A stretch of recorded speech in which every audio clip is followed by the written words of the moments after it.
All right.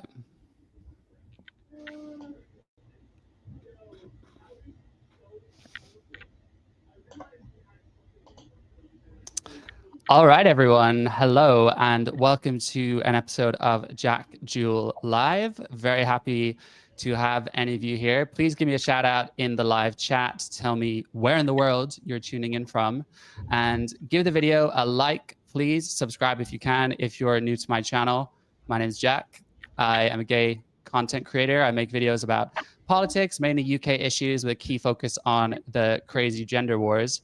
And themarychu, who's joined me today for a chat, popped up, and I noticed you, Mary, from videos that got suggested to me on YouTube, where you were reacting to some of my videos. And what struck me is that you come from identifying as a transsexual. Is that right? Yeah, more or less. Yeah. Yeah, and I suppose, normally when someone, with a trans identity, or however you want to call it, reacts to something of mine, it's very negative, and they think I hate trans people, and I'm just a massive transphobe. And, while I'm sure you know that, I guess I'm very critical of certain things. I was surprised that actually you seem to agree with me on quite a lot, or nearly everything. So I'm really curious about digging into some areas and seeing our common ground and maybe how we differ. So why don't you just tell my viewers a bit about you and what it is you do online? Okay, so I stream on the internet under the name themarychu on YouTube and Twitch. I guess I react to a lot of stuff. I'm really just interested in like the trans conversation in general. Just kind of want to learn as much as I can and hear as many perspectives as possible. Sort of see what works for me and what doesn't. Pretty much. Yeah. Yeah, I've watched a few of your clips when you've reacted to myself, and I've seen your commentary on some other things too. So I mean, it's great to see someone of a trans voice, thinking critically and just being able to. I think something that struck me about you is that you're able to kind of empathize with people's views and why people feel strongly about stuff. Why women feel strongly about this issue, why gay people might feel strongly about the issue, and kind of, you seem to recognize that the trans activists have really bitten off more than they can chew at this stage, and have kind of, if they had any legs to stand on, have kind of ruined a lot for themselves. Would you agree with that? Yeah, definitely. I've been feeling that way for like a long time. It got to a point where I couldn't really deal with it anymore, if you know what I mean. But like before my stream, it had been kind of building up for a long time that I'm watching a lot of these people. I see all these initiatives, like you remember the boycott of that Hogwarts Legacy game or something like that? Like watching all the friends I had at the time who were trans and like trans allied and stuff going head over heels for this ridiculous initiative. And like, you try and voice other opinions and people don't take it very well. And it just kind of seems like we can't pick our battles. We've committed ourselves to fighting even the dumbest fights possible. And it's like, well, that's not going to work, unfortunately, but it's not changing. So yeah, it's like that with everything, really. I think, whether it's Israel, Palestine, whether it's the economy in our country, stuff like climate change, the NHS, all of it. And what I find quite funny is that the kind of progressive authoritarians, which I like to call them, this, the wokery and all of that, is, they see everyone else as evil, but they're sort of the dominant position, and they're the real totalitarian people who are ready to, be very ruthless and, disown family members, cancel friends, think people should be fired. And it's quite disappointing, and it's very frustrating that they think they're the victims. Yeah, well, I mean, it's like, it's the best defense is a good offense, I guess. If someone can project their shit onto you instead of acknowledging it about themselves, that seems to be a way that unfortunately too many people are going. I think a lot of good people get sucked into that kind of thing as well, that perhaps are taught to be like that by other people. And that kind of sucks to see. Yeah. It'd be nice to try and like convince a few people away from some of those like tendencies, for sure. Yeah, I find it hard to, I think we're kind of a similar age, but I find it hard to imagine a time when just speaking about political issues was more nuanced and civil. But anyway, before we get carried away with that, I'd really like to dig into kind of a bit of your trans story, because like I said, you agree with so much of mine. And, I have to admit, my position started off what you might call more moderate, and it's become more hardline over time as I've sort of, understood more and more of the arguments. So can you tell me a bit about, your transition and kind of what led you to undergoing certain procedures? Yeah, so I kind of, since like I moved out for like uni and stuff, I was into like wearing makeup. I got kind of more and more like into feminizing myself, I guess, in those kind of ways, like makeup and clothes and stuff like that. I got to about 23, 24. I wasn't really taking life very seriously. I was getting into like relationships with anyone that would pay attention to me and stuff like that. I ended up moving away from basically everyone I knew and being by myself for like a long period of time, which was difficult, it would be for anyone. And I think that was the kind of thing I was continuing to like, my appearance was getting more and more extreme and stuff like that. And I think I felt like transition might have been a way out. Like it gave me some kind of hope that I didn't have otherwise, like imagining being like a woman or something like that. And that was the first time I kind of took it seriously. I ended up starting transition. It's difficult because it depends where you put the line, but I started identifying, I guess, when I turned 24. I got on hormones in 2016. I had surgery in 2017. Went through the whole like NHS process. I was like very lucky, if you want to call it that, because I started in 2015, I guess. That was when my first appointment was. It took like 10 months between like getting referred and getting an appointment. I think it was right after that that it started getting much, much longer, to where like probably someone that got referred about a year after me might have been waiting years rather than months, which is crazy. But I mean, it's very oversubscribed, it's just kind of how it is. But yeah, I mean, that was kind of why I transitioned. I was never like very culty with anything. I tried my best to just kind of get on with my life and find some sense of happiness or whatever. So yeah, I kind of carried on for a long time. I used to insist on being called like she and her and like referred to as a woman and stuff. I don't anymore. I don't know. The weird thing is, it just, when you've had everything you can have done, it just kind of becomes mundane. So after like 2017, like especially I started getting my life together a bit again, because it's been very up and down. That's just how it is for some people. Like it just became mundane. It became something I forget about, and people wouldn't really like give me problems almost ever. And it was more like starting to notice the way that some of my fellow trans were acting when I started thinking about it again, really, Thanks for sharing that. So, you said you kind of started appearing more feminine.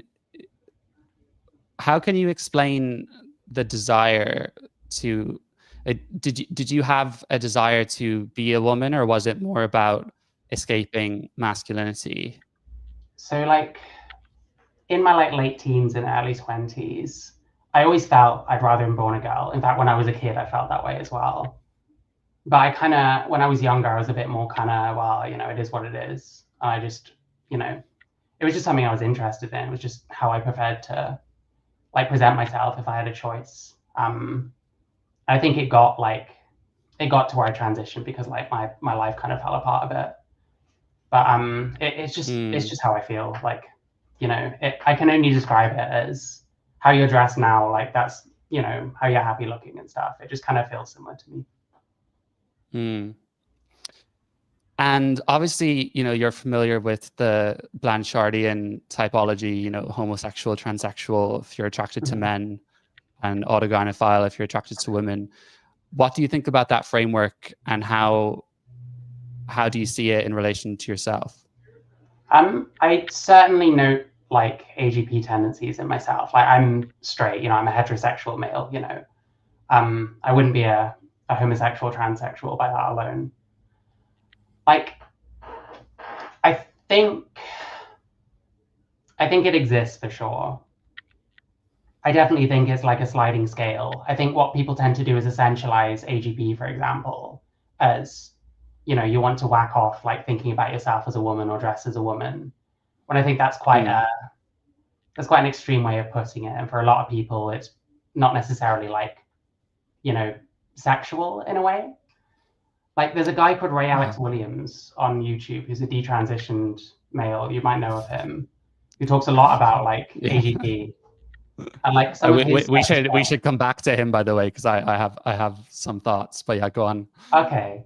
Well, I think what I liked about some of his stuff was there was a lot of nuance to it and a lot of kind of like AGP seems like something that probably exists on like a sliding scale. It's probably something that some people barely experience who are trans, and then other people might be, you know, full on crossies. Like this is literally how they get off and stuff. So I think I like the way that there's kind of nuance presented. So I think I experience AGP to a certain extent, but it's not like sexual or anything. I think it exists. I think there are other factors as well to consider when someone transitions. But it's certainly, there's certainly something to it, I would have thought. I think people say it's debunked because it seems very, it's not flattering. It's not flattering to say, oh, I transitioned because I have a fetish for wanting to be a woman, you know? So I think that's probably why it gets rejected a lot, but I try not to reject anything myself.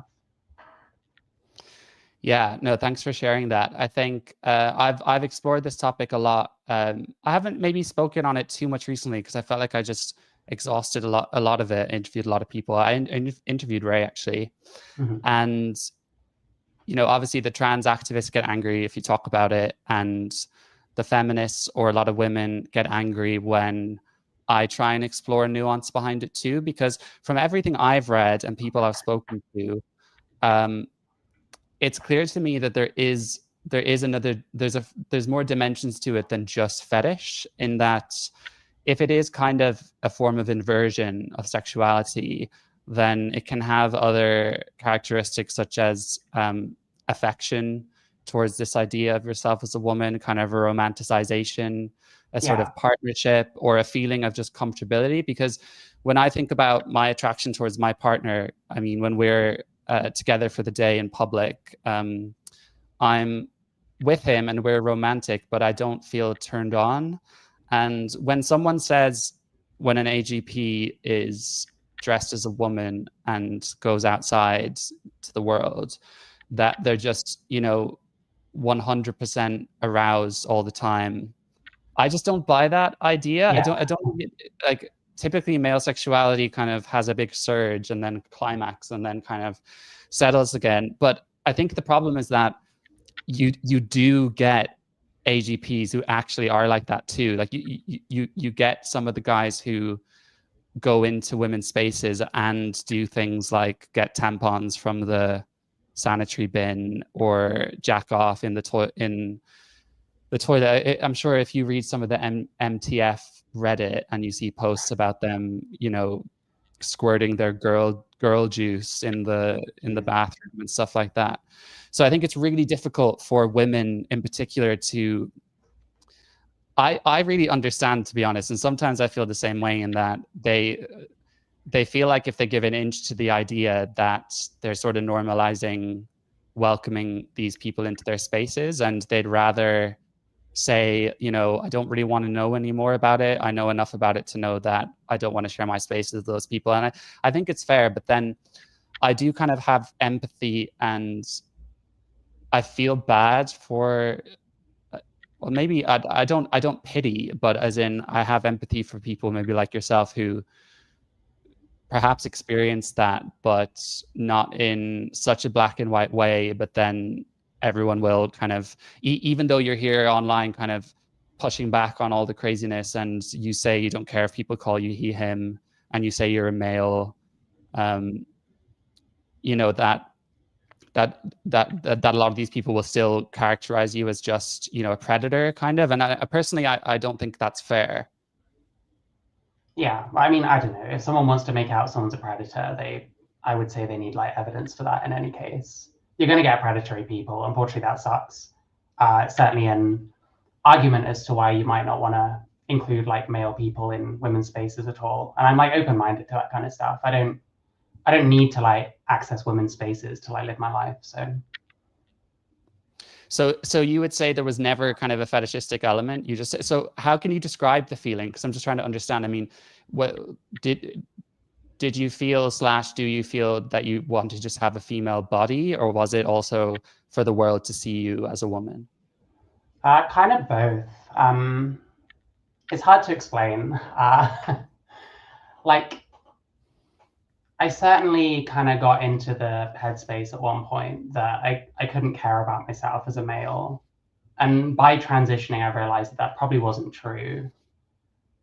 I think a lot of people, I don't really hear anyone talk about this, so maybe I'm just going up the wrong tree on this one. But I think that people tend to have problems in their life that they're not happy, but they don't know why. And someone like me, because I'm like compulsively feminizing already, it's probably quite easy for someone like me to get carried away in the idea, well, trans is a thing. You can become a woman. That might make you feel better. That might be the answer to a lot of your problems. So I think part of it is that, and it is just very much like a preference. Like I could like cut all my hair off and like wear binders for the rest of my life, but I choose not to because that's just not what I want to look like.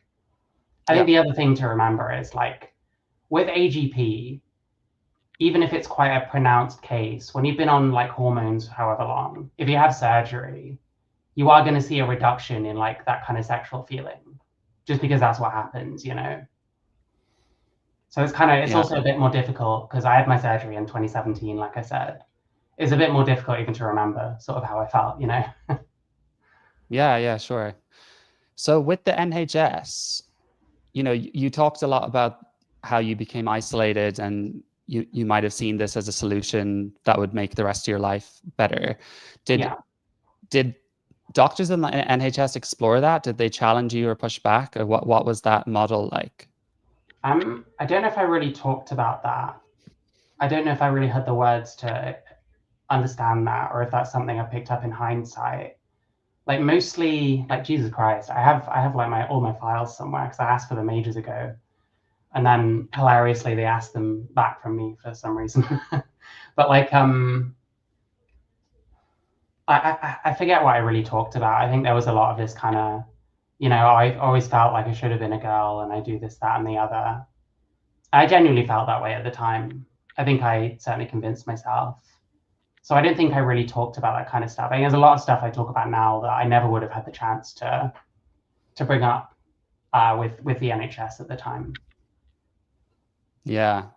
And looking back, how good do you think that healthcare is? I mean, did you feel like it was quite easy to be approved? Do you feel like, you know, I think this has probably moved on even more since then on this kind of affirmative model, but how responsible is it for these people to be giving you this healthcare, if you call it healthcare, and not exploring these mental issues thoroughly?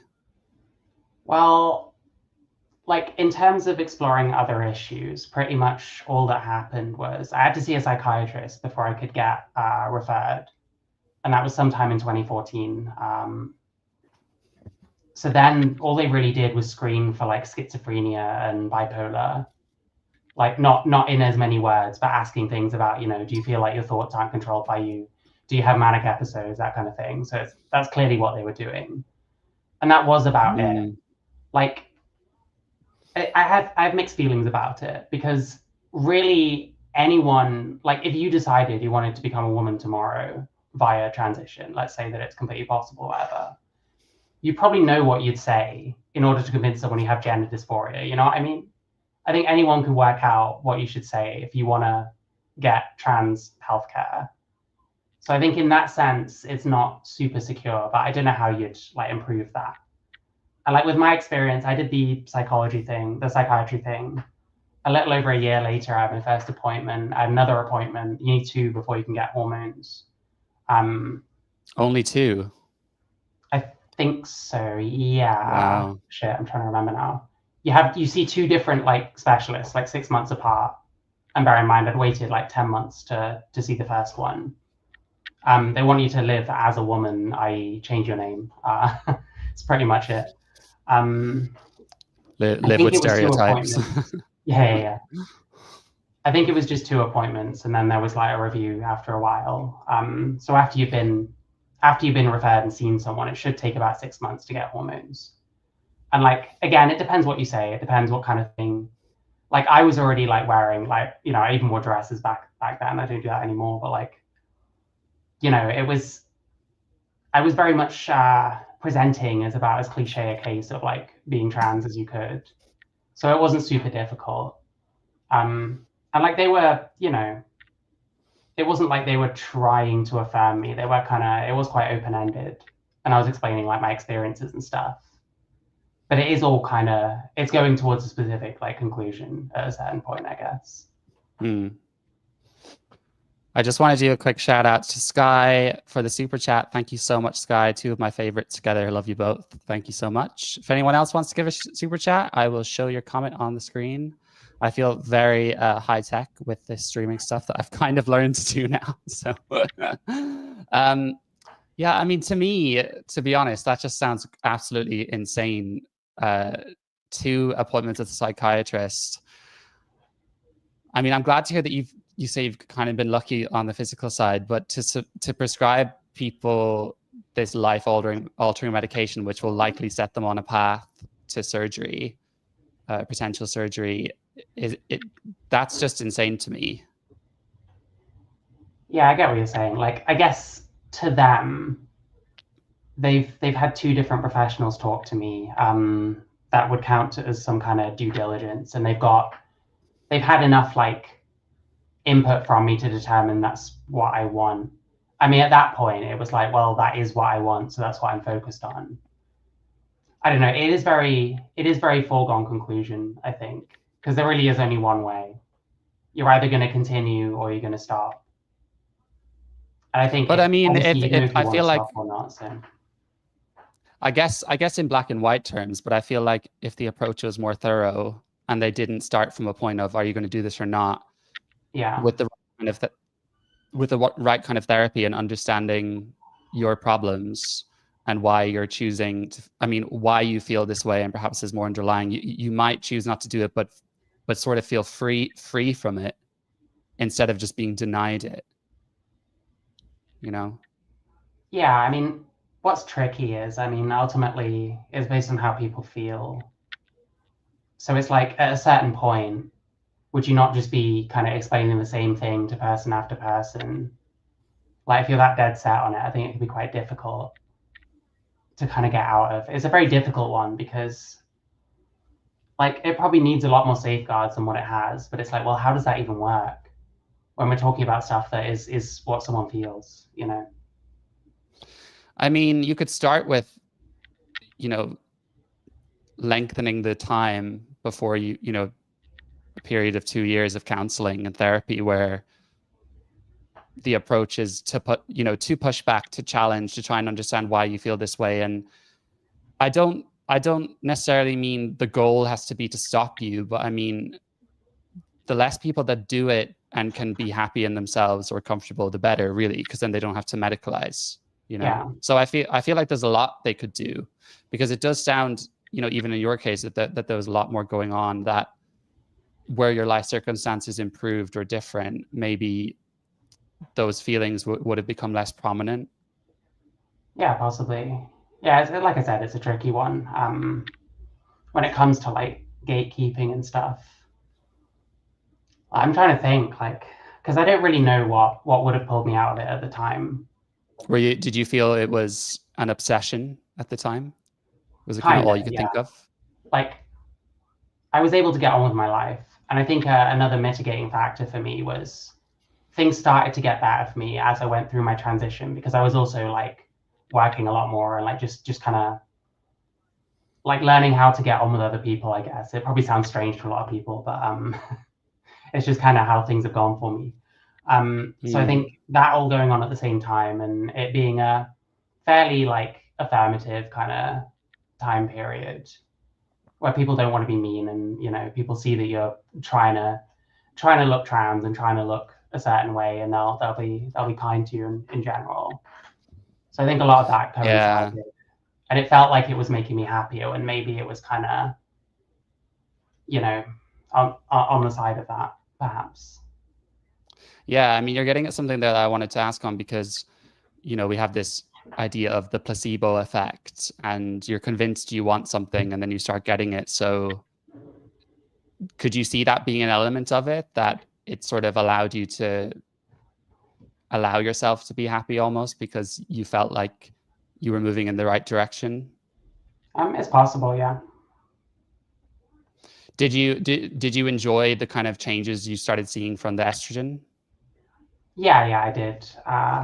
I still do, to be clear. Like, not having like, male genitalia, like having, breasts or whatever. I do just prefer that. So like there was an element of that. There was an element of, oh, I'm becoming more like a woman. And something I talk about quite a lot is like when you're going through the steps and you still have more to go, it's a lot easier to keep going because you know that you've still got other things to look forward to. You know that if you don't pass, there's still going to be other things that will come along. So I think that kind of helps. Whereas we hear about things like surgery regret and how it often manifests like years and years later. I think quite honestly, a lot of that is because you start realizing it's kind of, this is it. Like I would never be able to afford like feminizing facial surgery, and I'm through the point where I'd want to. So it's like, well, this is what I look like and sound like for the rest of my life. I don't know how well I actually pass. That's not going to change anymore. You don't really have those extra milestones to look forward to. So yeah, I think part of the confirmation bias is just having more things to look forward to as well. Yeah. And you didn't like having male genitalia? Was it a problem? I didn't feel any specific way. I don't know how much to get into this, but like that's all right. You don't have to if you don't want to. Well, I'm trying to think of a way to put it delicately. I don't really talk about like my sex life or anything, but like sex was always a bit weird in a way that was hard to explain. And I felt this way about a lot of like male roles, like social roles or whatever, how I felt I was expected to be, irrespective of how rational it was to feel that way. And I think that kind of sex was like included in that. And I tried it with guys and it just didn't work at all for me. I tried it with women and like it did, but it was still kind of odd in a way that I don't fully understand, Yeah. And with getting the surgery then, was that process more stringent? Did you have to jump through any extra hoops? There was like consultations. They have to make sure that you're on the right dose of like hormones over however long. I think it's supposed to ideally be like at least 2 years from when you started things like living as a woman, like lived experience or whatever. It actually seemed quite quick to me in the end because it was a little less than 2 years after my first appointment. But I mean, they tell you what's going to happen. They explain as best they can. They explain the kind of possible side effects, complications and stuff. So I was like informed. Yeah. I could have said no if I wanted to, but I was obviously on the train, and I went along with it. To be honest, I don't regret it. I might do in the future. I don't know, but okay. Well, yeah, I'm glad to hear that then, because obviously complications are quite common with these things. Were you kind of lucky in that regard? Maybe, yeah. Like I only know so much about the statistics or whatever. I've heard a bunch of different stories. Like I think I'm not sure. There might be like more complications that happen than I'm aware of, I guess. And it's easy if it doesn't go wrong for you and you don't hear about anyone else going wrong. It's easy to think, well, it's this is the process. It's safe. It's normal. It's whatever. And I have somewhat kind of been shaken out of that, like as I've learned about people's stories, like people like Richie Herron or someone called Yarden Silvera, people like that, Yeah, Richie's one's crazy. I mean, doctors have. I mean, especially when we grew up, your parent, or I don't know if you'd agree, but you're kind of taught by the world that, you trust doctors. They're people of authority. They know exactly what's right and what they're doing. But with these fringe areas of medicine, like we've learned that that's really not the case. Just want to call out another super chat. Dominico says, "You're both fantastic. Been watching you both for months. Keep up the good work." Thank you. Get in your super chats, everyone, if you want to be featured. So I think, you know, when you look at the actual evidence, the medical evidence behind this, it's very shaky. And really, there is no concrete evidence that these treatments on average improve quality of life. You know, if you look at some of the earlier stuff, a lot of the ways they assess these people, you know, well, first of all, were taken from a very specific type of male and then extrapolated onto completely different cases, like, you know, young autistic straight women. So that obviously doesn't work, but they would lose such a significant portion of these men to follow up and didn't know how they're doing. And then when they looked at quality of life, I think on average it had actually deteriorated. And I suppose that's what you're kind of looking for, right? It's not just a simple yes, no, do you regret this? It's kind of, well, if living in your quote unquote gender before was kind of what was making your life so difficult, then surely this should be improving it now. And unfortunately, then it got to a point where they couldn't do any kind of replicas of those studies or better, because the trans activists would try and stop them. And I mean, we have had obviously the CAS report now looking into the adolescent transition, and it's found that there is no current medical basis for it. So I think when you look at an individual case-by-case basis, you might get someone who you may say has been a bit lucky. Like if you look at their White and Book Angel, a lot of people that watch my channel will still disagree with them kind of being any sort of woman or man. I know that they say Blair says he's a man or whatever. But I do see, you know, in life, there's kind of probabilities for everything. And if you do anything crazy, there's going to be random cases of people who actually just seem to be having great lives and don't regret things. But it doesn't necessarily mean that it meets the threshold for offering this treatment out on a public health service. So, I mean, do you think if they were to actually do these studies, would they find concrete evidence that this is an appropriate treatment for this kind of cohort of people? Jesus, maybe. Like, again, a huge problem is so much of it is based on feelings, that like the kind of data you're getting, a lot of it is based on testimonial. And that might have been fine, but I think nowadays it's harder to trust when it's like all of this is so politicized, and trans people probably feel an impetus to say that it's helping them, whether it is or not. Because if they say no, what if it, you know, contributes to like restrictions for future like trans people or something? So like I don't truly know. I think it genuinely helps some people.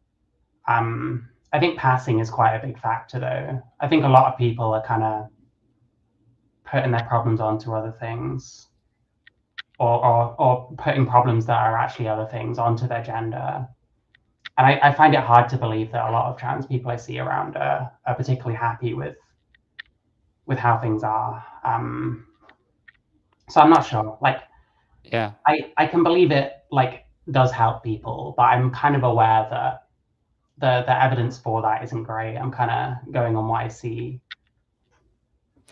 Yeah. And I mean, humans are amazing at suppressing things, especially uncomfortable truth. So because we're already looking at very kind of vulnerable people, or people who are going through a lot mentally, I know that a lot of people will say the really fetishistic AGPs are not vulnerable. And I do agree with that, because some of them are absolutely obscene, and how they treat women. But there are some people who are very in very bad places in life. And then if you make a big decision, then, you know, it might not be, the cost of having to consider whether that was a mistake is too huge, you know?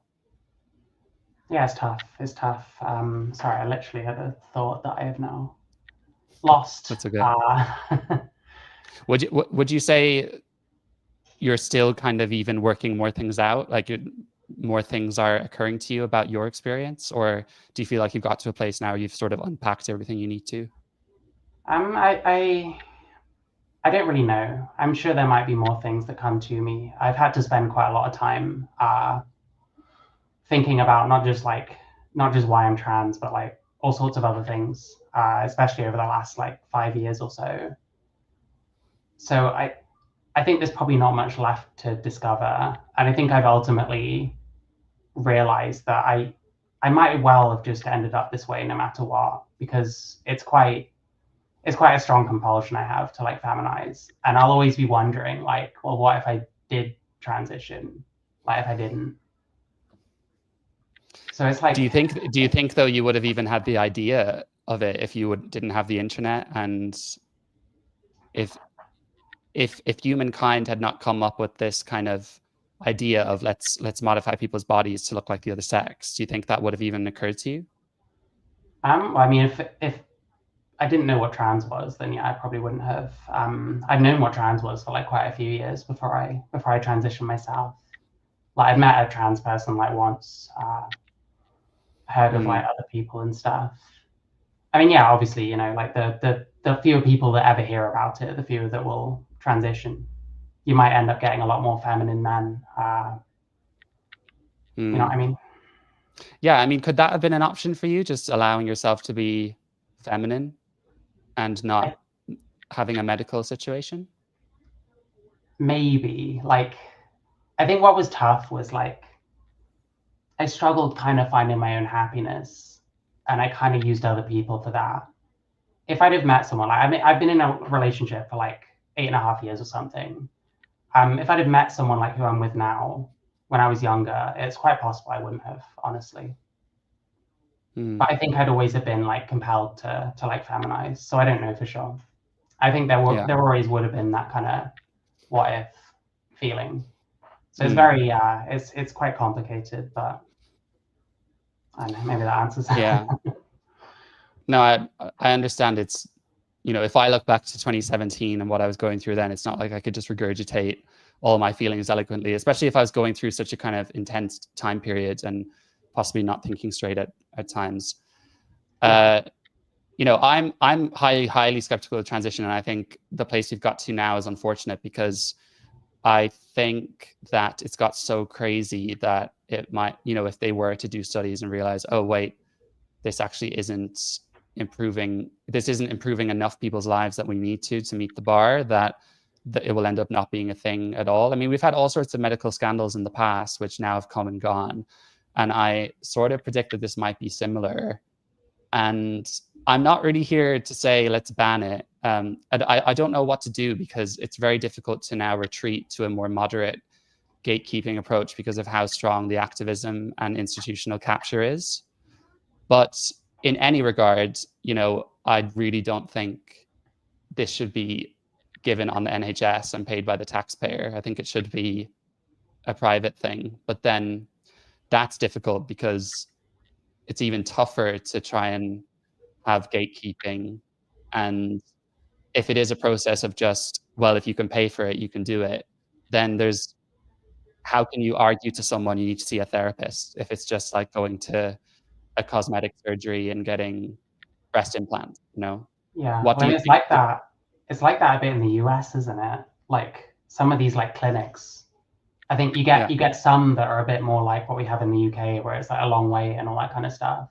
And you've got others where you can probably just show up and hand over some cash for some hormones or whatever. Like some of the stories I've heard. Like I think at the very least, it kind of suggests to me that like something like the NHS is kind of a bit more of a protection, because like the government is a little more responsible. Whereas in the US, it's kind of, you just. I mean, I can't see how that's the case with what's happened with the Tavistock and stuff. I think, yeah, I feel like people who did it a bit earlier, right? like you, they should be, and that's why I think they've killed their cause, because if they had kept it very stringent, we might have been able to go on for longer with there being so few of these people that people kind of didn't really notice that this stuff is going on, and if there wasn't all the activism around it. Yeah. But I kind of feel like people are so aware of the problems this has caused now.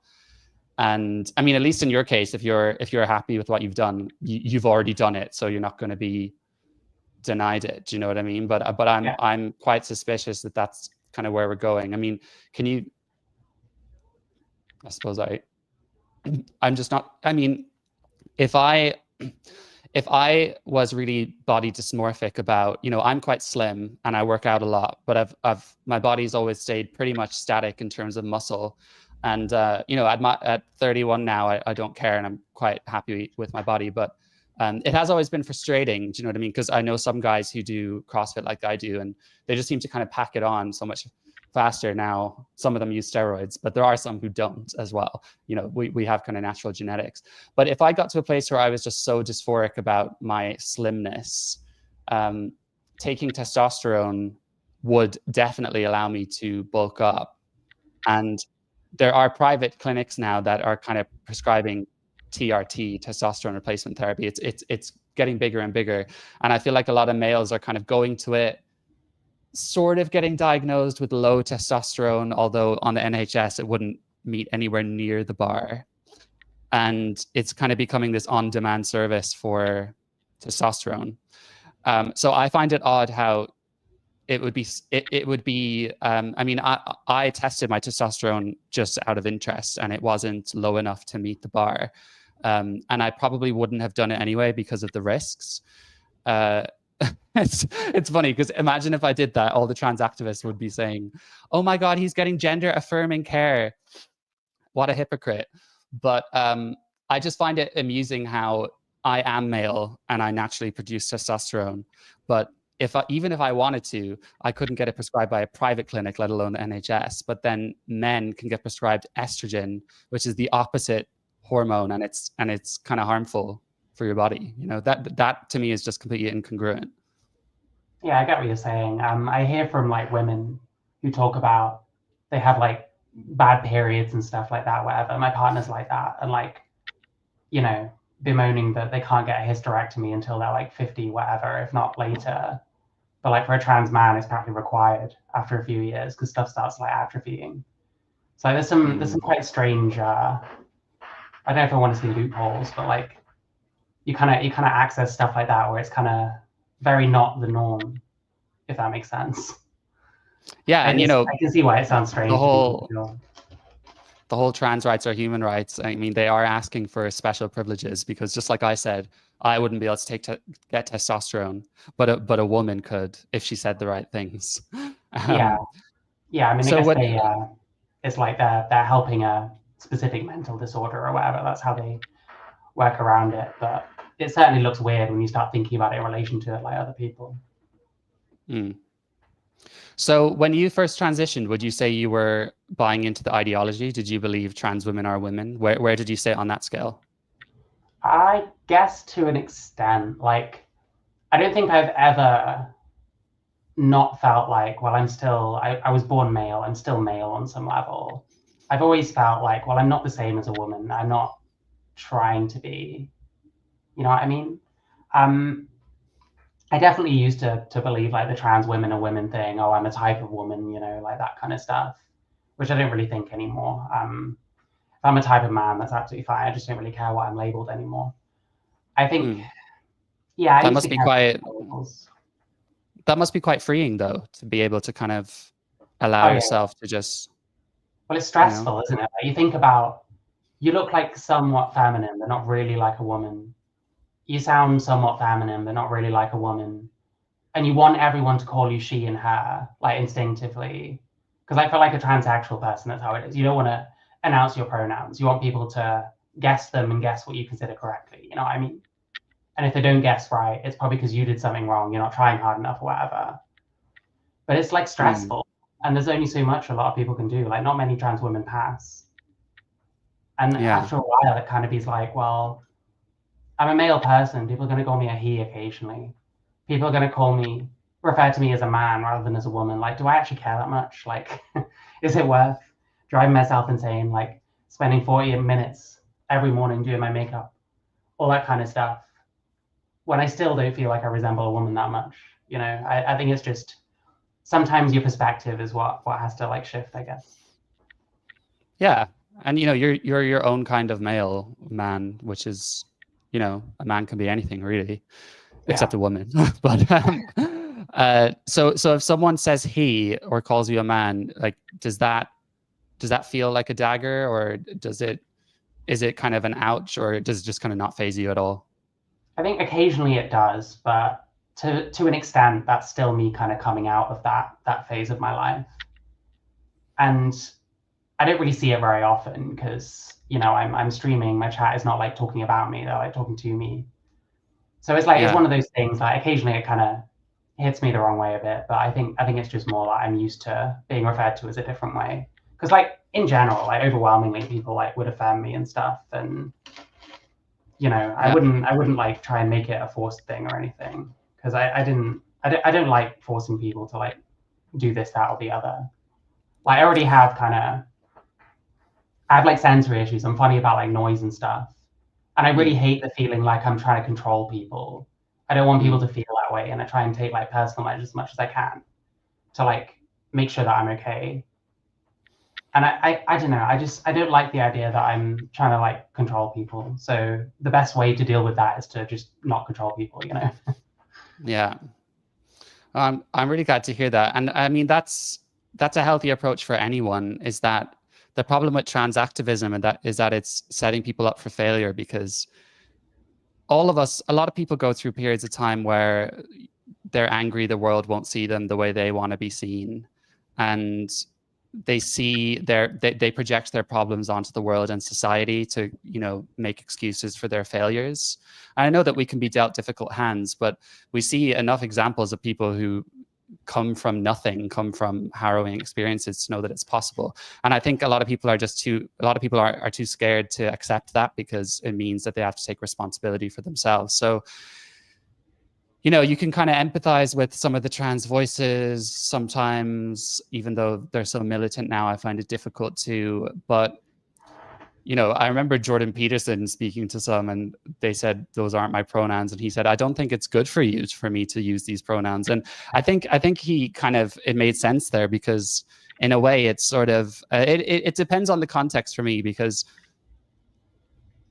I think given your opinions and your worldview and kind of disagreement with trans activism, for me, and we can come on to spaces in a minute, because that's a big one for me too, but for me, if I called you she, there'd be less of a cost, because I'm not feeding into this delusion that you may have, that you're actually a woman. But when it comes to the trans activists who push the ideology that they are women, or that kids should be transitioned, or that a female can be a gay man and go on a gay male dating show, you know, I've got, you know, I arrived at the position that there's no way I can use these pronouns to be respectful, because it makes it very difficult for me to talk about what I'm actually talking about. And I just think it's feeding into it more. So I take a bit of a kind of 10% of the time I might do it. And it depends as well with the person on if they do kind of give the sex signals off. I mean, Book Angel, I kind of have to actively concentrate to call Book she. And sometimes I don't like the feeling that there's gender critical feminists on the other end of the line ready to be like, he, she, no, no, no, no, no, no. Like, I don't like being told off. You know, I believe in freedom and libertarianism in that way, and it just puts me off people when they're like, no, you, it's annoying both ways. It's annoying both ways, like being corrected constantly about anything, especially when you're just saying what you see. If you see someone like Buck Angel, it's kind of reasonable, you might assume that's a he, or just default to he because that's instinctual on some level. And like, I don't know, I've watched plenty of like people that I tend to like enjoy their content and stuff. I watched one guy called like Chud Logic, who's become quite gender critical himself over the last couple of years, and he'll like scream at people for like telling him off for not using sex pronouns just as much as like the other way around. And I kind of feel that at a certain point, it's like, just stop nagging each other, just stop constantly telling each other what to say. Either way, like, I don't know, I'm crap at pronouns. People get all sorts from me. My partner gets every kind going, you know what I mean? Because I just call people whatever comes out of my mouth. And I think it's easier, just like, you don't owe anyone consistency with pronouns. I think people should just say what they want, and correcting people constantly is just irritating. It's like language policing either way, you know? Yeah, I think the problem is that it comes with this weight of, it means you think they're actually women. So I understand. I mean, I take a hardline approach in it quite a lot when I'm speaking about the militant people. I mean, there's far less voices like yours, and it's frustrating because, you know, you seem like a really nice person, and you know, I would happily be friends with someone like you. Like, it doesn't. I'm not scared of you. I don't feel like you should be denied opportunities for jobs, or you know, you should be an equal member of society. So it annoys me when people think I just hate trans people and I want violence upon them and stuff, because that's just not how I feel at all. But I know it'd be rare for me to have a quote unquote trans friend because of all the things I say, you know? Yeah, I mean, I don't know, like, we're more divided than ever on stuff. I think that means that you voice one opinion, therefore you must have this opinion and that opinion and that opinion. And like a lot of the time that's not true. I mean, I get called like a right-winger all the time because I have certain views on like trans issues. But actually a lot of my other views really aren't, they don't pan out that way. So I think it kind of goes that way. People will see one opinion and like essentialize too often. And there's a lot of this black and white, you're with us or against us and this kind of shit. And I don't think that helps anyone. I try and treat people like individuals as best I can.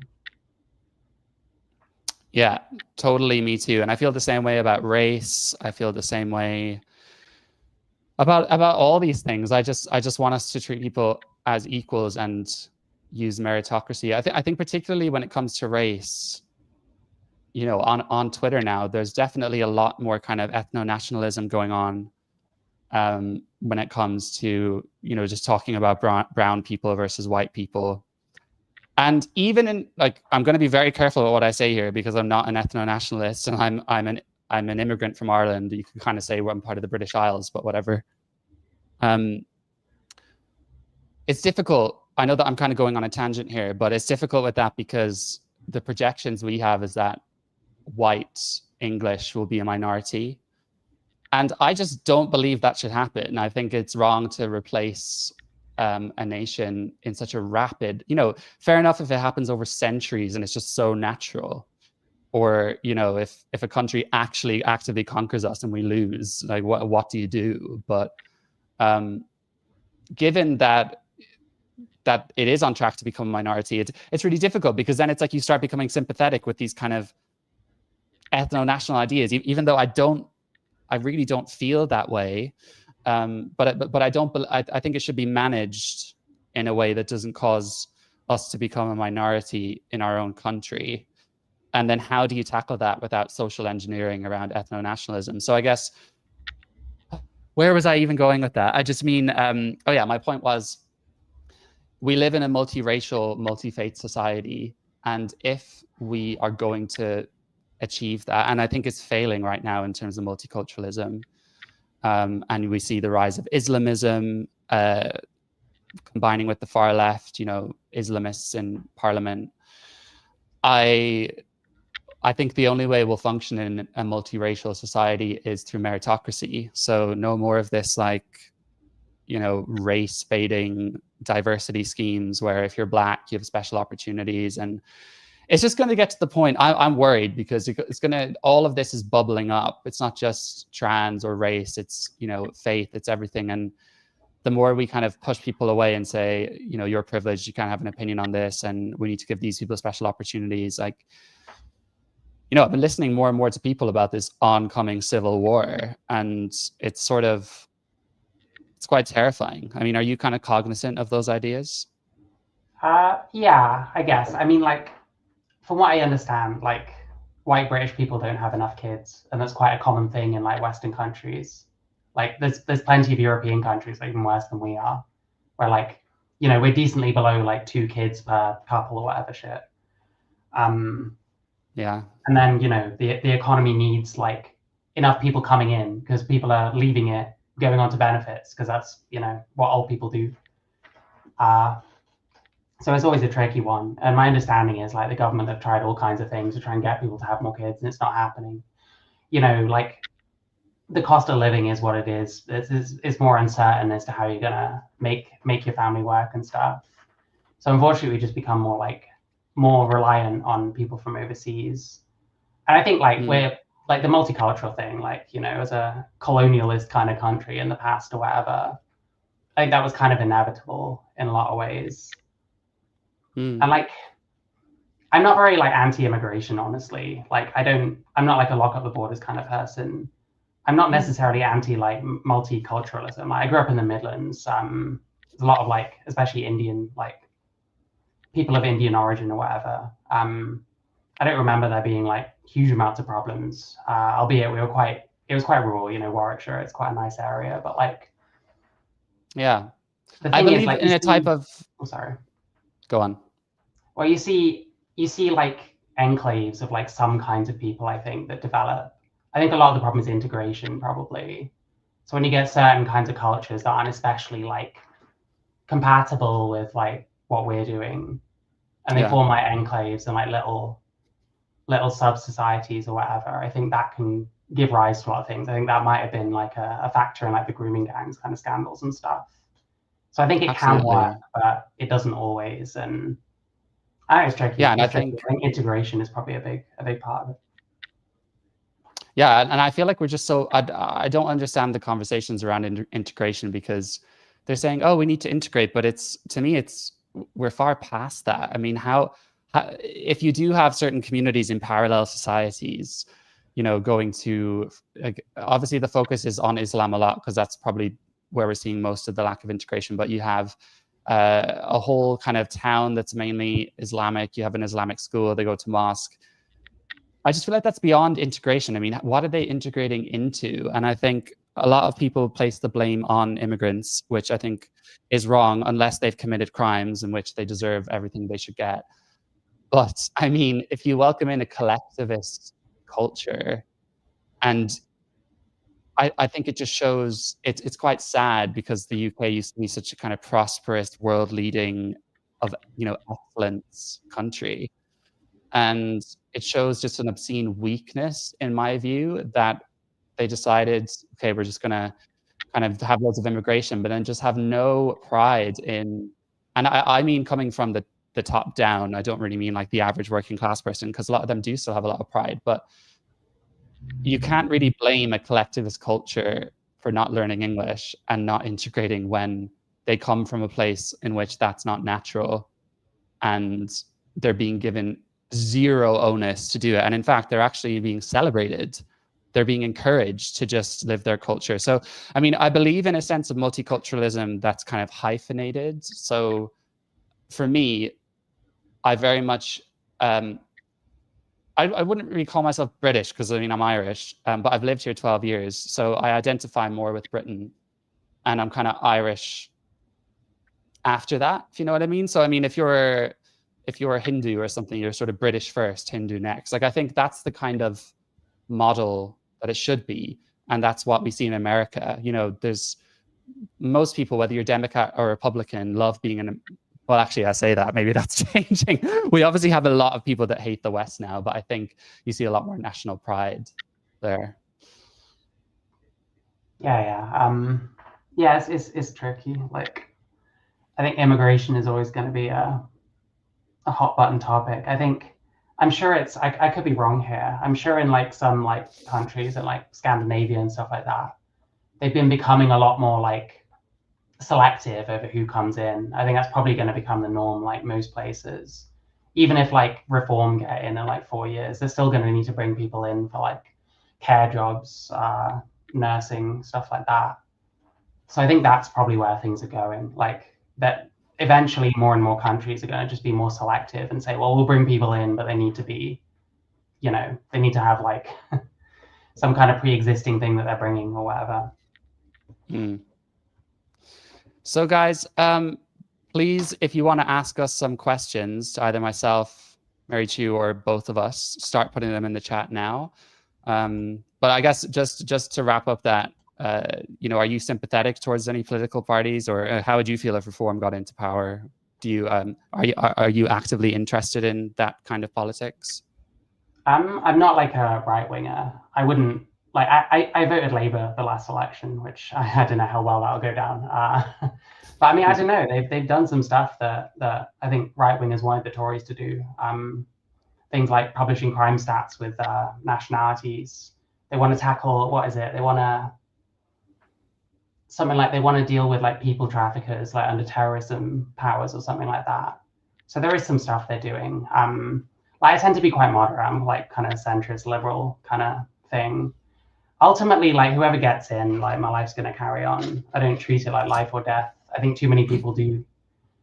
And whoever wins, the other side is going to be, you know, every week on Twitter, it's going to be trending. Ex-prime minister must resign and stuff, and that's just always gonna be a thing. Some news outlets are suddenly going to be extremely pro-government where they weren't before, and others are going to flip. You know what I mean? I think, I don't know. We might be headed for God knows what. I think it's just kind of. I try not to sweat it too much, honestly. Maybe they will. I mean, it's kind of it's sort of a depressing time in that I'm not sure how likely things are to change, but then sometimes it feels like an exciting time because there's lots of bold new things coming out and things people are saying. So we'll see. But I think your point on, you know, your life individually won't change that much, I think is a good point, and it's often true. So let's see if I can show, what are y'all opinions on Ray's ideological shift? So for context, Ray Alex Williams is a detransitioned male, has a YouTube channel, spoken about AGP a lot, and has been, I guess, trying to uncover the truth behind that. And I interviewed Ray over a year ago on my podcast. So I had a lot of respect for Ray. I still think he's a good person.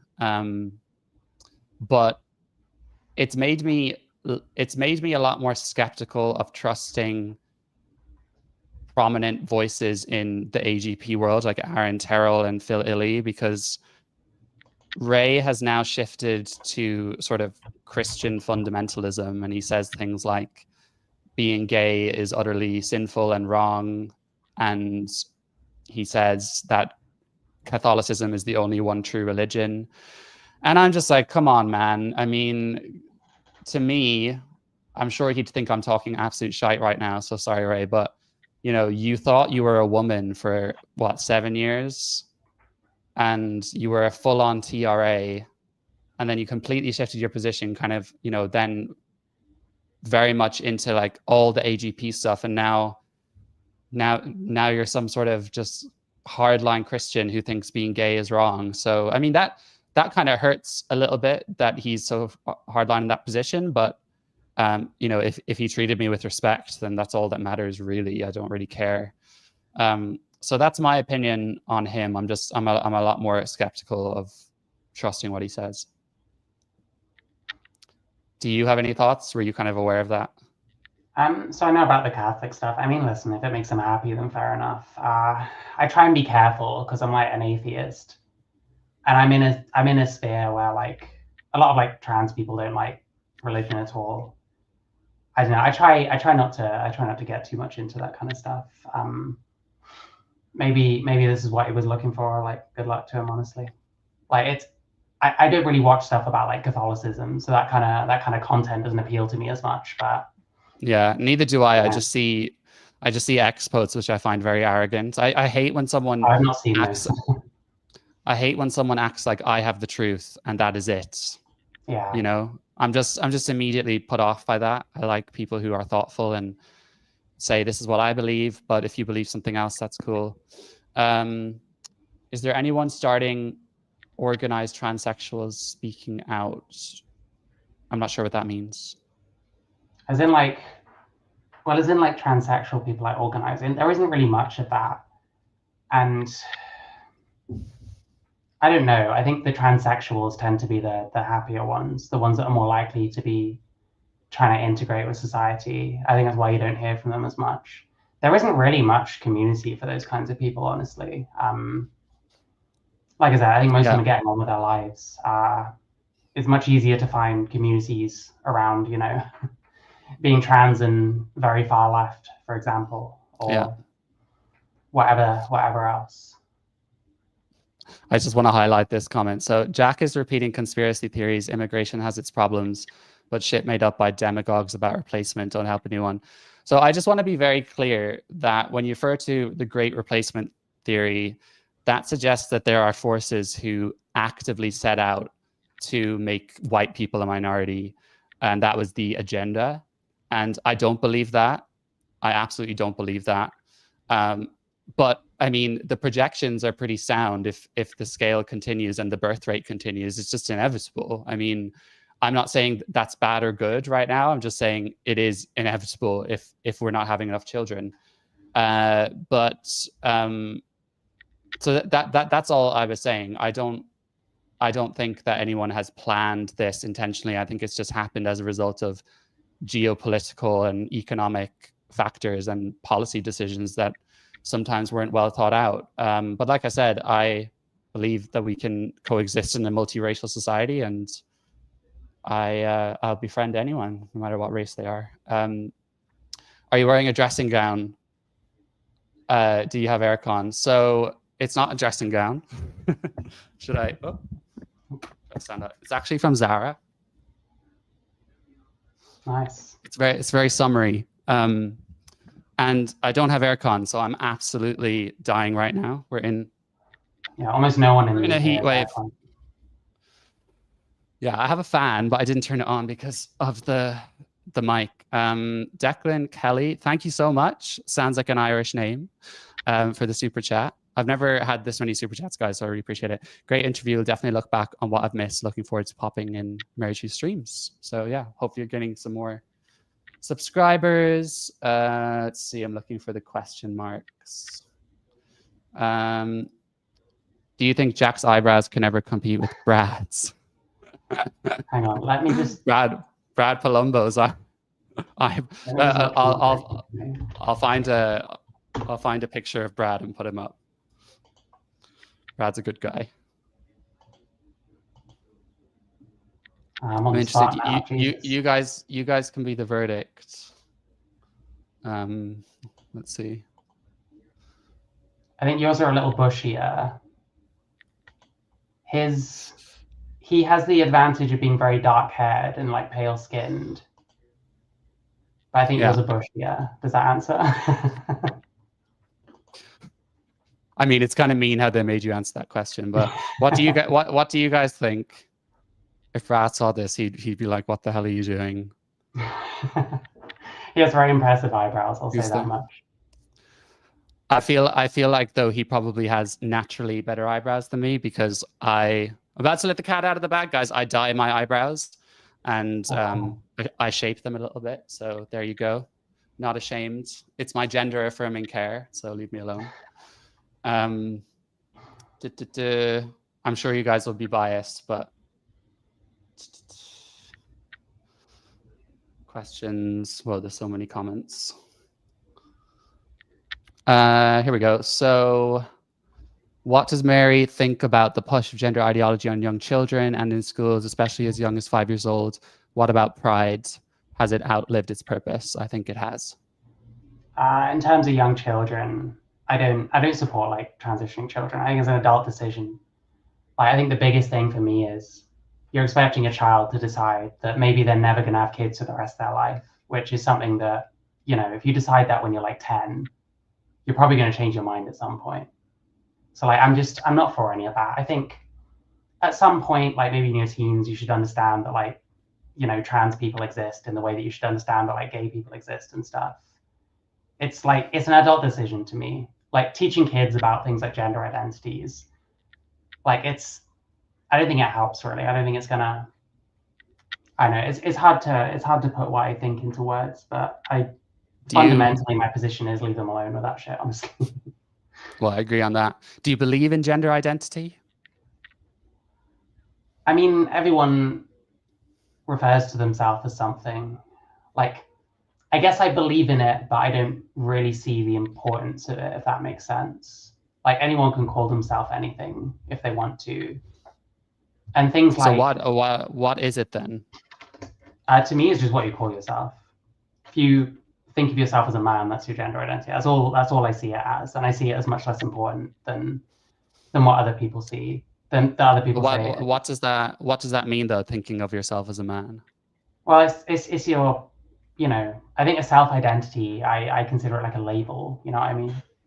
Like just what label you slap on yourself. And like, but yeah, you have to be able to like, if I'm identifying as a man, what is that? Well, I mean, you're identifying as an adult male ultimately. but that's because you know that's what you are. And it kind of seems like things go wrong. I mean, a lot of the gender identity stuff, things like gender fluid, I think, is like natural human variance that gets kind of pathologized in a way, you know? Like you get tomboys that end up being more feminine later in life and vice versa. Like all that stuff, it probably refers to like real things that people feel, but it's very normal. You're just talking about identifying with masculinity or femininity and stereotypes.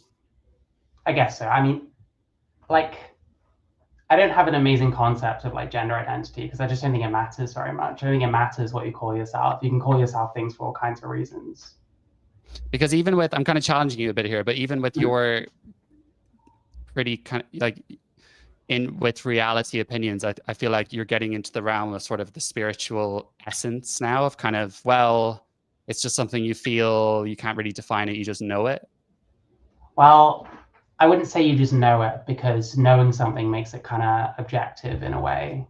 I don't think any of that stuff is objective. So like what I'm describing is something that I think is pretty meaningless, if you know what I mean. It's like kind of deciding that I should go by a nickname and I'm Steve now or something, you know. What are Mary's thoughts on the newest Supreme Court ruling? Is that in the US? I reckon it's the UK, the sex in the Equality Act being biological sex.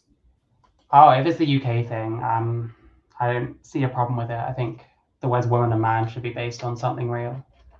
It hasn't affected my life whatsoever. I've been watching these people act like it's the end of the world. I've been seeing, what's her name? Sophie Molly. You know who that is? Oh, God.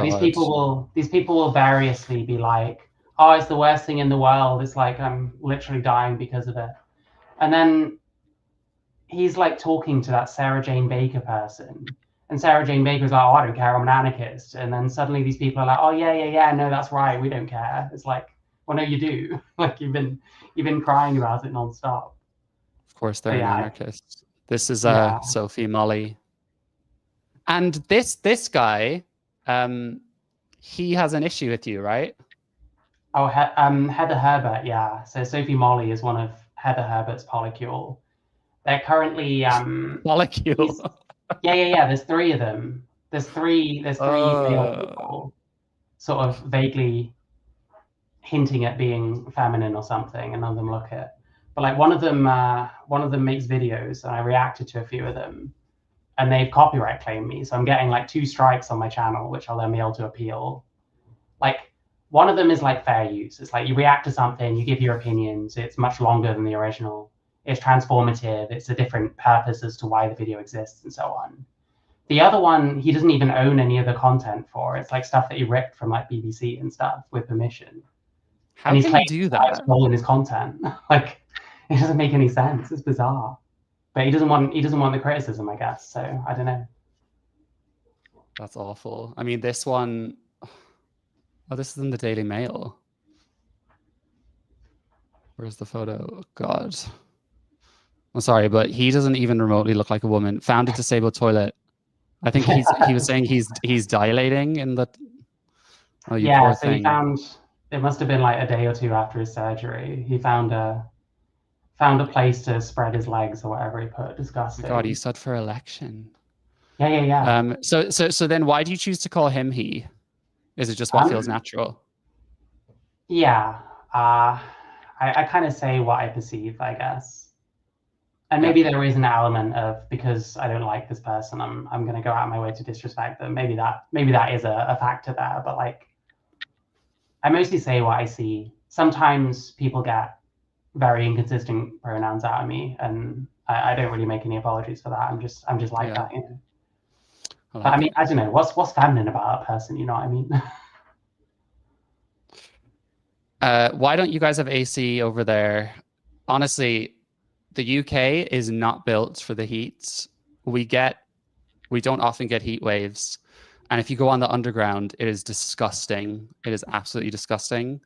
And flats and houses here are not built with AC by default. So it's really awful. But I have aspirations to get AC installed in my house. So if you guys keep supporting my channel, then who knows? Do you believe that a detransitioner can be a grifter? I've seen that rhetoric a lot on Twitter. Not sure what the grift would even be. I mean, anyone could be a grifter. Like, you can certainly put yourself out there as a detransitioner and do it for attention and for money. I don't know. I think what I worry about, we're going to see a bit of a trend with that kind of thing, but it's only going to be able to exist because trans was a trend. So it's kind of, yeah, I don't know. It feels I guess I do see some detransitioners kind of then get a bit culty about the gender critical movement. And I mean, they have every right to be angry and stand up for what they believe in and push back and all those things. I think that's really important. But I know that sometimes you can go from one obsession to another and not allow yourself to really heal because you're kind of so obsessed. Like Richie Herron talked about that he got so obsessed with the trans ideology and dissecting what happened. I mean, that's natural, but I think obviously you're looking at a cohort of people who are naturally quite obsessive. How tall is Menno? Actually, it's really bad. I have no idea. And I can't even remember right now if he's taller. I think he's shorter than me. Yeah, I'm 6 foot, so probably. Sky, did you give another super chat? I think that's too generous. Thank you so much. But Jack's mustache should be a member's badge. You know, I should do that actually. There is a member's badge that's like a man with a top hat and a mustache. So nice. That was kind of what I was going for. I don't know what that was in relation to, so I'm sorry if I hurt your feelings. I didn't put a question mark. Are you going to touch on the Heather Scott? Oh, we did that. Must have been a while ago. Yeah, we've done that one. Good job on self-care. Thank you. God, how many of these are there? Do you think activists are paid to protest and create noise so that the organizations can keep collecting funds? Because without oppression, you don't need any of these charities. I have no idea, to be honest. I know that George Soros in America funded some leftist protests and stuff like that. And I feel like sometimes protests get hijacked. If there's a right-wing kind of nationalist protest, sometimes left-wing people actually cause violence to then actually start it and then be able to say this is the far right. I don't know if anyone's being paid for that. I have no idea if people are being paid to protest, but there's definitely financial incentives around all of this. Do you know? I don't have much opinion. I think you probably get agitators on both sides. There's probably money flying around in all directions. I mean, when you see the degeneracy that comes onto the streets in these protests, they'd probably like a dime or two if they could get it. But I'm skeptical anyone's paying Sarah Jane Baker to flaunt herself. Probably not him, no. Looking for, oh, yeah, we covered the Supreme Court ruling already. What does chew mean? Oh my God. I don't know how to explain this, honestly. It's a reference to a very distinguished gentleman on the internet called Christian Weston Chandler. There's actually this person, they made the most bizarre webcomic of all time. And there's actually a character in there called Mary Rose Chew. She's like she's very minor. But that ended up being a name I used for a while, and then it got shortened to Mary Chew. So there you go. Cute. Grooming gangs in the UK seems to be a major issue that leftists are not properly quantifying 100%. I recommend watching Louise Perry. Yeah, I've probably watched it, to be honest. I love her. She's done some really good interviews on that. Can you explain why people in the UK refer to low temperature as a heat wave? Well, for example, right now it's going up to 33 degrees the past, today, I think, in London. So we would call that a heat wave. But I suppose people call it that because we generally get hot weather for a week or 2 weeks and then it just stops. So it's hot for us, but it may not be for you. Oh, you weren't happy that I color my eyebrows. Well, I like it, so who cares? I color mine too, if it helps. Oh yeah, sisters. Okay, I think I've read all of them. Well, we'll probably leave it there.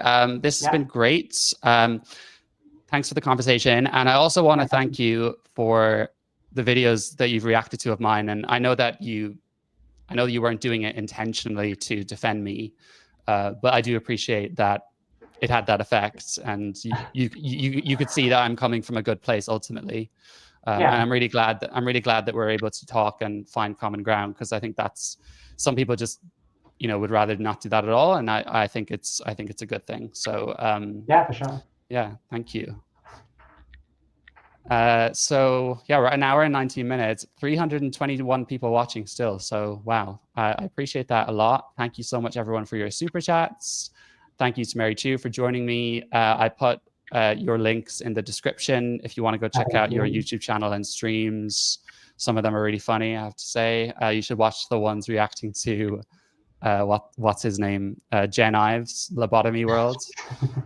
We didn't even talk about that, but honestly, both of us have talked about it so much. So yeah, crazy individual. Yeah, thanks everyone. I'm thinking of doing more live streams because it's stressful finding time to edit and everything. And this is a nice way of engaging without having to do loads of prep. So let me know if you'd like to see more of that.